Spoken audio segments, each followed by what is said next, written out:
जय भीम दोस्तों आइए एक बार फिर से आप सभी लोगों का हमारे YouTube चैनल पर हार्दिक स्वागत है। दोस्तों, जैसा कि आपने हमारे वीडियो का थंबनेल पहले ही पढ़ लिया है कि अब मायावती ही हैं मोदी की काट, शंभू सिंह का आया झन्नाटेदार बयान।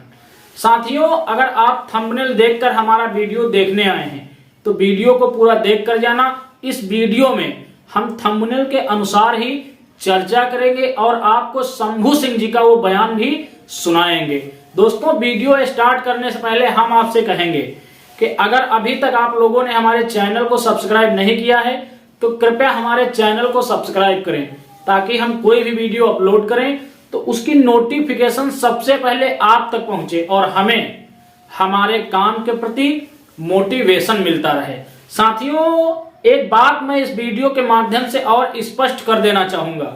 जैसा कि आप सभी लोग जानते हैं कि इस देश में इस समय भारतीय जनता पार्टी के द्वारा ये हवा चलाई जा रही है कि भारतीय जनता पार्टी अब की बार 400 पार। दोस्तों, बहुत से लोग इस बात पर विश्वास भी कर रहे हैं कि अब की बार 400 पार।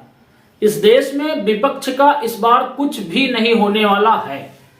तो जिन लोगों की ऐसी सोच है, हम उनसे रिक्वेस्ट करेंगे कि अगर आप वीडियो देखने आए हैं तो कोई बात नहीं, देखिए, लेकिन बिना किसी टीका टिप्पणी के, क्योंकि हम अपने वीडियोज में जिस समुदाय की और जिस तरीके की बातें करते हैं, शायद वो बातें आपको पसंद नहीं आएंगी। मेरी बातें आपको गलत भी लग सकती हैं, क्योंकि मैं इस देश में SC, ST, OBC और माइनॉरिटी समाज के पक्ष में बातें करता हूं। अगर सीधे सीधे कहा जाए तो मैं अपने वीडियोज के माध्यम से अपने चैनल पर बहुजन समाज से संबंधित बातें ही करता हूं और उन्हीं दलों की पटापेक्ष में अपने चैनल पर बताने का प्रयास करता हूं जो इस देश में बहुजन है। मैं सवर्ण लीडरशिप वाली पार्टियों की चर्चा अपने चैनल के माध्यम से नहीं करता। तो दोस्तों, जैसा कि आपने हमारा थंबनेल देखा था कि मायावती ही हैं मोदी की काट, शंभू सिंह जी का आया झन्नाटेदार बयान। साथियों, आपको एक बात और बताता चलूं, इससे पहले भी मैंने बहुत बार बहुजन समाज के वरिष्ठ पत्रकार शंभू सिंह जी के कई बयान आप तक पहुंचाए हैं, जो उन्होंने इस देश के विपक्ष को नसीहत देने के लिए मायावती जी से संबंधित बयान दिए हैं। आज एक बार फिर से बड़ी मशक्कतों के बाद मैं शंभू सिंह जी का वो बयान निकाल के लाया हूं जो उन्होंने बीएसपी सुप्रीमो मायावती जी के लिए बोला है। तो बिना किसी विलंब के पहले आप बहुजन समाज के वरिष्ठ पत्रकार और बहुत से लोगों का उन पर विश्वास भी है, उनका आप बयान सुन लीजिए, उसके बाद हम चर्चा करेंगे। तो सुनिए शंभू सिंह जी का बयान। अब वक्त आ गया है, अखिलेश यादव को समझना पड़ेगा और अपना घमंड, ईगो ये सब छोड़कर बीएसपी सुप्रीमो मायावती से गठबंधन करना होगा।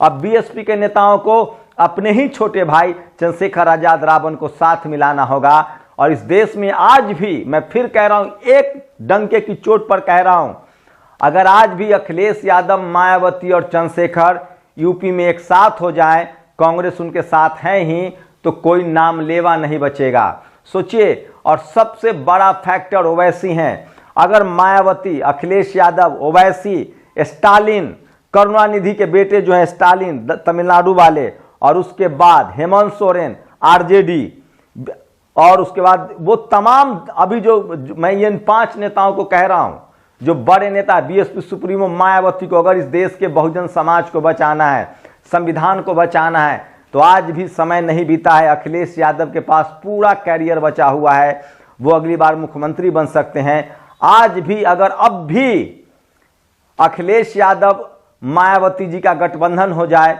और मायावती जी को प्रधानमंत्री का कैंडिडेट घोषित कर दिया जाए, तो इस देश की फिजा बदल जाए। तो दोस्तों, शंभू सिंह जी के इस बयान को भी आप लोगों ने सुना। इस बयान में शंभू सिंह जी अब सीधे सीधे कह रहे हैं कि इस देश में समाजवादी पार्टी प्रमुख अखिलेश यादव जी को अब अपना ईगो और अपना घमंड त्याग कर बीएसपी सुप्रीमो मायावती जी से अलायंस कर लेना चाहिए।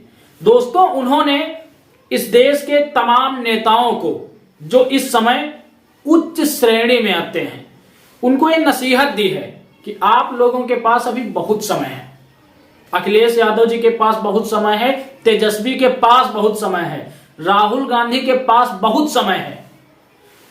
आप लोग आगे भी अपना करिश्मा इस देश को दिखा सकते हैं। उन्होंने इस देश के विपक्ष को यह नसीहत दी है कि अगर आप इस देश में 2024 के लोकसभा चुनाव में बीजेपी को रोकना चाहते हैं तो बीएसपी सुप्रीमो मायावती को गठबंधन में लेकर बीएसपी सुप्रीमो मायावती जी को इस देश में पीएम उम्मीदवार घोषित कर दीजिए। ज्यों ही आप बीएसपी को पीएम उम्मीदवार घोषित कर दोगे, शंभू सिंह जी का इसी बयान में कहना है कि इस देश में बीजेपी का कोई नाम लेवा नहीं बचेगा।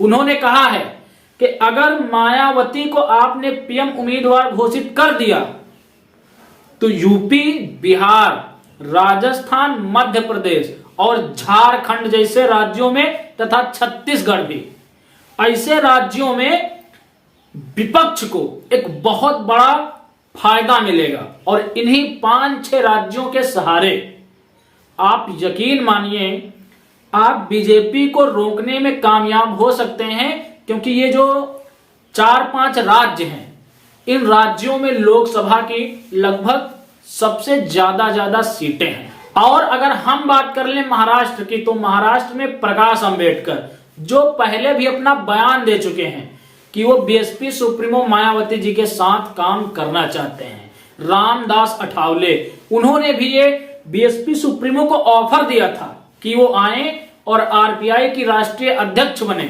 हम उनके नेतृत्व में काम करना चाहते हैं।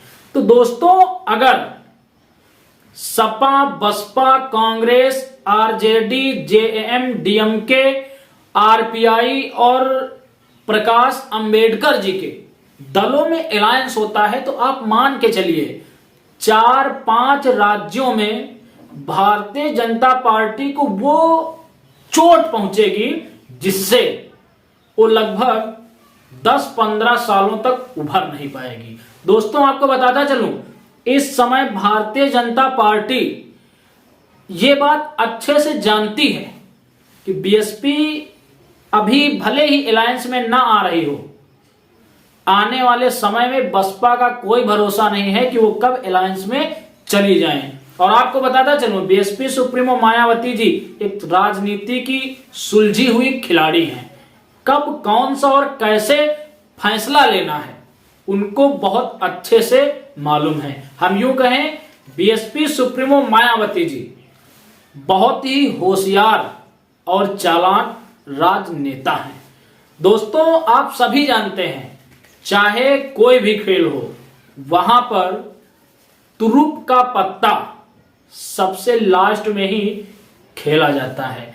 और लगभग जब से जयंत चौधरी अलायंस छोड़ कर गए हैं, तब से ये कयास और जोरों से लगाए जा रहे हैं कि BSP supremo Mayawati ji alliance में अब प्रवेश करके ही रहेंगी और विपक्ष भी उनको अलायंस में लाकर ही रहेगा, क्योंकि पश्चिमी यूपी को लेकर बीएसपी सुप्रीमो मायावती के सामने जो अवरोध था अलायंस में जाने के लिए, अब वो भी क्लियर हो चुका है।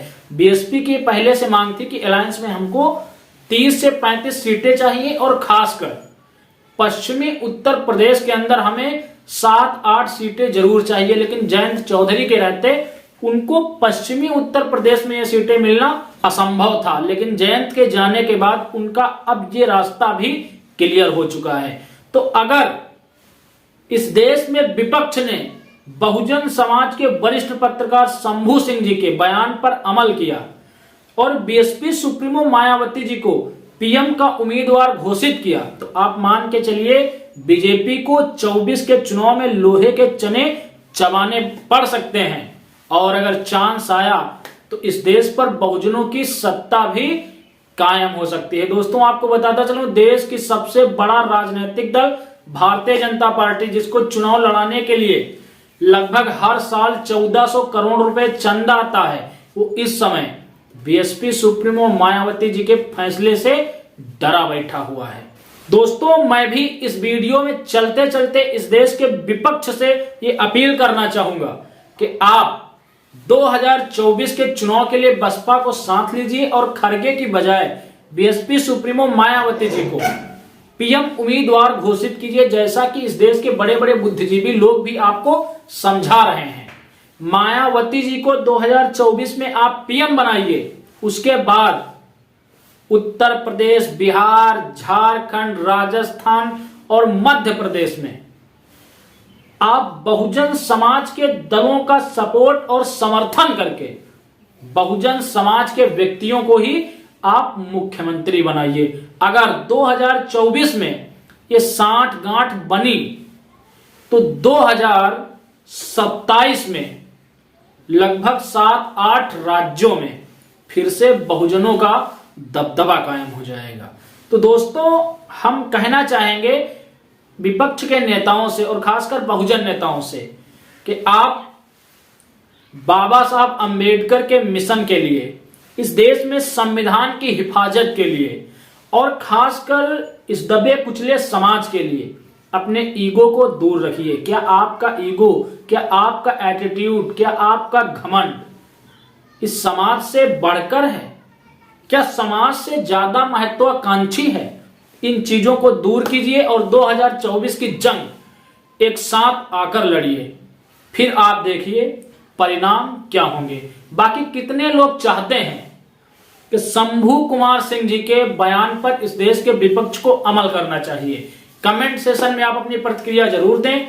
हम मिलेंगे एक अगले वीडियो में एक अगले मुद्दे के साथ। तब तक के लिए आप सभी को मेरा सादर जय भीम, जय भारत, जय संविधान।